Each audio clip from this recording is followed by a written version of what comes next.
un message à donner à mes frères kassaïens. J'aimerais que ça leur parvienne, qu'ils ne se laissent pas manipuler par un regroupement de gens qui ont d'autres intérêts que l'intérêt à eux de la population kassaïenne. Je le rassure ici que l'ASENCO n'a rien contre les kassaïens.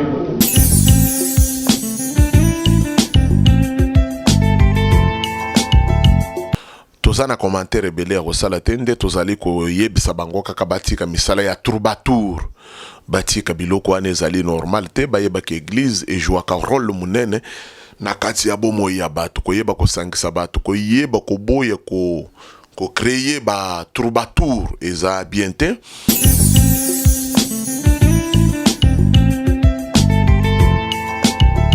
Bilan ya tata mokonzi ezali nil te. Bilan tata mokonzi ezali nil te, mais likambo etali social ya peuple nde mokonzi na okokisi te, mais tobosana te. Na kati ya bilan ya tata mokonzi boyeba ke gratuité et jouer rôle ya munene.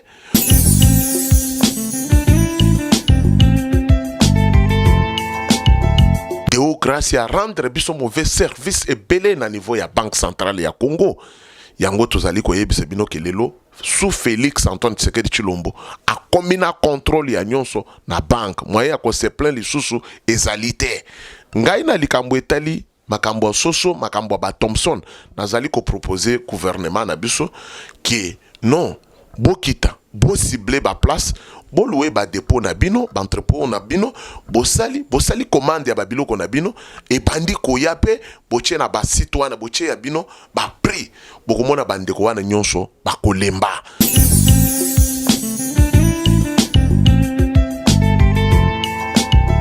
Mais eloko tozali kosenga tata mokonzi ezaka social ya peuple congolais nde bande ko bazali kozela. Mais makambo ezalaki ebele banzela ebebaki botali makambo ya état de siège malgré ba député ya kuna na est bazali koloba ete bazomona eloko te eloko ezali ko changer zate baza bandoki bayini ya Congo o balengi penza changement ya kati ya mboka oyo te ezali lukunya botika motema mabe.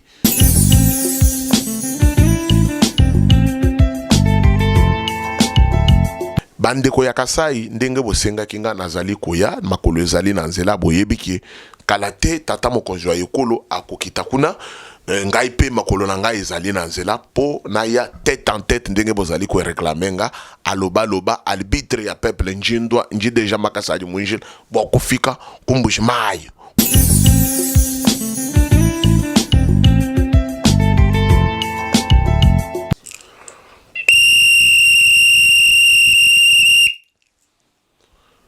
Ekanga bino ete ya bino kashibanto takanu kwa takanu suika. Wazali alibitra mukati makambu ndenge kaka na mesana.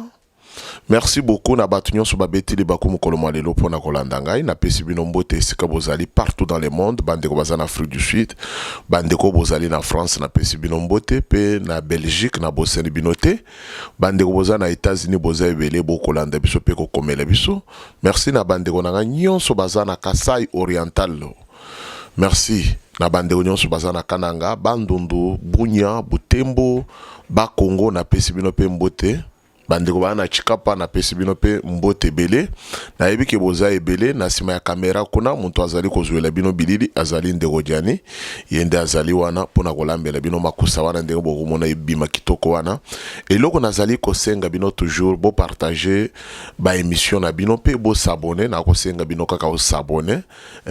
ndenge kaka to mesana na bino ndenge toyokanaki musala toza qualité toujours to bongisela bino musala et pe ko soutenir chaîne na bino ta ko luka kaka message ko makatina se ya mai vraiment lelo toko beteli solo na ndenge shole akosenga bolimbisi na bandeko bakasayen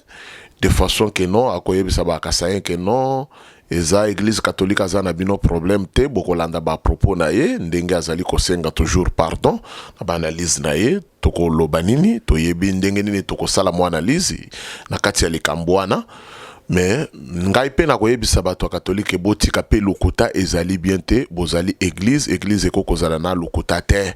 biso bakasayen tozana iloko moko tosali binote boyeba ki église ezali esika ezali kosangisa bikolo nyonso lolenge na lolenge tokoki kozala te makambo politique eko kokabola biso te nde tozali kosenga bango kolanda na bokuse na Chole en tant que secrétaire général auto ya Senko boyebi ndeko Chole ndenga zalaka mais bango ngape na senga ka bango bazala sincère ya ko kosenga peuple pardon puisque boyebi ke ba contesta ki pen na élection ya 2018 pour na Félix Antoine Tshisekedi Tshilombo nde tozali kosenga bango toujours que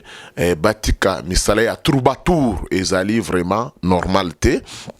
bande kotokobeta lisusu lisolo ya likambo etali bilan ya tata mokonzi wa yekolo depuis azwaki pouvoir kino tilelo bilan na ye ezali ndenge nini tokobeta un peu lisolo na banzi ke lobby pe bolandaki 100 jours ya gouvernement Sama Lukonde basalaki bilan na bango na tata mokonzi wa ekolo ezalaki pe wana tokobeta pe lisolo pe yango nde toko chite na yango tobo sana pete ko zanga kolobela makambo ya ba médecin oyo ya leta o babandaki grève na bango depuis kino lendi ba o ya kitambo tout consort par-ci par-là tozali kosenga toujours na premier ministre ya ba warrior soki ba warrior que biloko toyokanaki boyete Sama Lukonde Jean-Michel il faut tala bazali bana mboka il faut ko futa bango misolo na bango po eteke bana na bango pe balia bichop chop bayo kapele keleke ekoko zala pe bien merci to fongola dossier na biso na likambo etali ndeko Chole asili kosenga bandeko pardon wana na kozala na commentaire ebele ya kosala te na kosenga na ndeko Jani yende ayebi ndenge ya ko chele bino MP bilili wana tokotika MP mwatan bolanda après tokotani lisusu na sima ya kotala MP bilili auto analyse ya ndeko Chole. Merci beaucoup. J'ai un message à donner à mes frères kassaïens. J'aimerais que ça leur parvienne, qu'ils ne se laissent pas manipuler par un regroupement de gens qui ont d'autres intérêts que l'intérêt à eux de la population kassaïenne. Je le rassure ici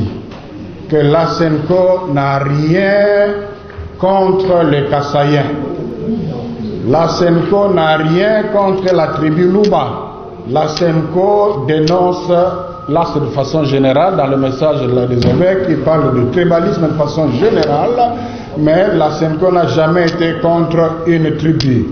Ce qui a été rapporté la fois passée au moment où on traitait des candidatures autour de Malonda, qu'on a mis de côté des candidats kassaïens, c'est un gros mensonge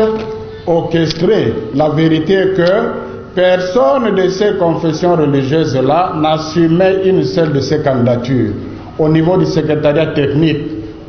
tout en sachant que c'était de Luba, nous l'avons amené ces candidatures-là. Donc ces 3 candidatures étaient parmi les 6 candidatures, on savait qu'ils étaient kassaïens. Bon, maintenant, on a traité l'aspect technique, compétence, ok. Maintenant, pour passer à la personnalité, parce qu'on était arrivé à la situation où, bon, mettons de côté la candidature de Malonda, recourant à d'autres candidatures. Personne ne voulait les assumer. Et les mêmes qui n'ont pas voulu assumer disent qu'on les a... Allez-y comprendre quelque chose. Est-ce qu'on est encore des religieux? Donc, mes frères kassaïens ne se laissent pas manipuler. Moi, j'ai beaucoup d'amis, mais beaucoup d'amis kassaïens, on continue à être amis. Et puis, bon, la Senko, ce n'est pas la même chose, il ne faut pas confondre, ce ne sont pas des évêques à ce niveau-là. On a accusé le cardinal de tous les maux. Le chancelier du cardinal, son homme de confiance, l'abbé Georges Gilles, c'est un kassaïen.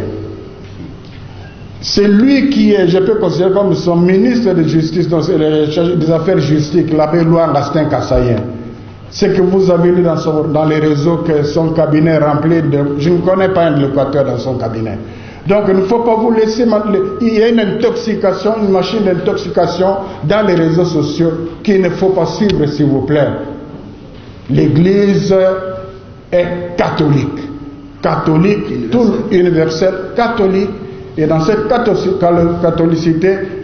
il y a aussi le Kassaïen. C'est comme ça que nous avons tous été très peinés par rapport à ce qui se passe en Bujimaï depuis quelque temps. Donc retenez ça bien. Vous êtes manipulés par les gens qui ne voient que leurs intérêts et pas les vôtres. Retenez ça bien. Merci. Nakosenga na bandeko yangai ya Kasai, en particulier Baluba balandanga malamu. Nazako landa na réseau makambo mingi bazako lobate Senko alingi balobate. Makambo wana ebandaki na lokuta ya Mbaleleki tango tozala kotala ba candidature na niveau ya secrétariat technique tuyaki na ba candidat motoba. Na kati ya ba candidat motoba wana ezalaki ya bakasa misato. Denis Kadima zalaki na kati, Sylvain Lumbo na Jérôme Mbosso.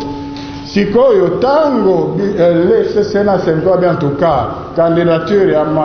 Malonda moyele kanate. Alors tu dis mais ba candidature mususu ezali. Batu bayebi bango, dina batu bayebi bango baloba. Ata moko te na kati na bango donc bawangani bango. Alors cardinal alobi me boni tokoki boyebi bango te mais dossier wana comité ya ndenge nini. Boni tokoki ko statuer sur mbatu oyo ata moko na muntu chef wa confession moko za ko assumer bango te. Vérité wana ekomi na sima balobio batie na pembeni po bazabaka se nzamba za komona yangwana ba traité cardinal na tribaliste lokuta na koyebisa bino lelo chancelier na ye donc muntu azala ko la dirkab na ye donc yebi ba secret na ye azali Kassaïen. Muntu azali chargé affaires juridiques na archidiocèse à Kinshasa azali Kassaïen. Na tanga kina ba réseau que cabinet ya président etondi na bato Équateur na yebi ata mokote. C'est que bazali na yebi bangote, c'est possible bazala pe. Donc bako sabino te bato o bazali ko manipuler bino mpona ba intérêt na bango moko mais ezali pona bolamu ya Kasai te. Na banzi ke bouti ko landa wana ezalaki ndeko ya Senko ndeko Chole oyo auti ko solona bandeko ba Kassaïen tout ndenge bolandi na interview wana toza na commentaire ebele ya kosala te nde tozali koyebisa bango kaka batika misala ya troubadour batika biloko wana ezali normal te bayebaka église ejwaka rôle munene na kati ya bomoi ya bato koyeba kosangisa bato koyeba koboya ko créer ba troubadour eza bien te. Merci beaucoup Tosimba Likambo oyo etali vraiment grève ya bandeko oyo bazali na kosala depuis lundi boyeba ete tozali kosenga na Sam Lokonde en tant que premier ministre na biso il faut atala likambo ya ba médecin mama yembo ba médecin ya nyonso tout ya l'état oyo ezali na kitambo il faut bofuta bato boluka mbongo bolobiki mbongo ezali il faut kofuta quand même bato wana bazali ba congolais bazali na mabota il faut basepela tolobaki ke na pouvoir ya Fachi Beton il faut bato nyonso basepela bazala bien yango nde kopesa biso esengo na 2023 lisusu pona kobeta bangona na biso bakao debout mais botika la kobosana te ke lobby basalaki cérémonie ya bilan ya 100 jours ya gouvernement ya Sam Lokonde oyo otai kokota sika po ekokisi 3 mois yango wana bilan na bango bazali ko présenter pa tata mokonzi wa ekolo ezalaki wana lobby elekanaki tokozanga kobetela bino lisolo te yango nde ezali komemela biso nini mais eloko nini tokoko kososola na kati wana tokoko lobake bilan ya tata mokonzi ezali nil te bilan tata mokonzi ezali nil te mais likambo etali social ya peuple nde mokonzi na okokisi te mais tobosana te na kati ya bilan ya tata mokonzi boyeba ke gratuité et jouer rôle ya munene boyeba ke d'abord likambo etali état de droit likambo etali quand même démocratie likambo etali quand même bokangami ya bakonzi oyo bazalaki ba intouchable na kati ya mboko oyo lelo ministre azokota boloko azovanda na kuluna bazokata na lipa lelo déjà azokota boloko bakata na lipa na kuluna wa papi moto vraiment bozotala ke ba kuluna en cravate bazali toujours na boloko moni ba kuluna nyonso en cravate bazali na boloko puisque tokoko kende na socialité sans que bakanga madusu ya bato bazalaki koyiba te. Et en plus eloko toko koyeba ki tobosana te tata mokonzi ya ekolo eloko asili kosala bomoni quand même na banque lelo Félix aza na contrôle ya banque lelo kone ezalaki kaka pesa mais lelo ekomi kubombama lelo bazo bomba misolo tobosana yango te boyoki makambo ya 2 milliards 500 na to réserve d'échange ou ezali kuna tobosana yango te Deo grâce à rendre biso mauvais service et belé na niveau ya banque centrale ya Congo yango tozali koyebisa bino ke lelo sous Félix Antoine Tshisekedi Tshilombo a combina contrôle ya nyonso na banque moyen ya ko se plaindre lisusu ezali te ngai na likambo etali makambo soso makambo ba Thompson nazali ko proposer gouvernement na biso ki non bokita bo cibler ba place bo louer ba dépôt na bino ba entrepôt na bino bo sali commande ya ba biloko na bino et bandi ko yape bo tie na ba site wana bo tie ya bino ba prix bo komona bande ko wana nyonso ba kolemba puisque gouvernement na biso aza na capacité ya makoki nyonso akoki ko salela yango tokoko ndengeni tokoko beta bande ko wana kao toko beta bande ko kao tokopeta bandeko kao ole ya zelaka bango eza normal te yango nazali kosenga na gouvernement na biso bilan ya tata mokonzi ya ekolo ezali bien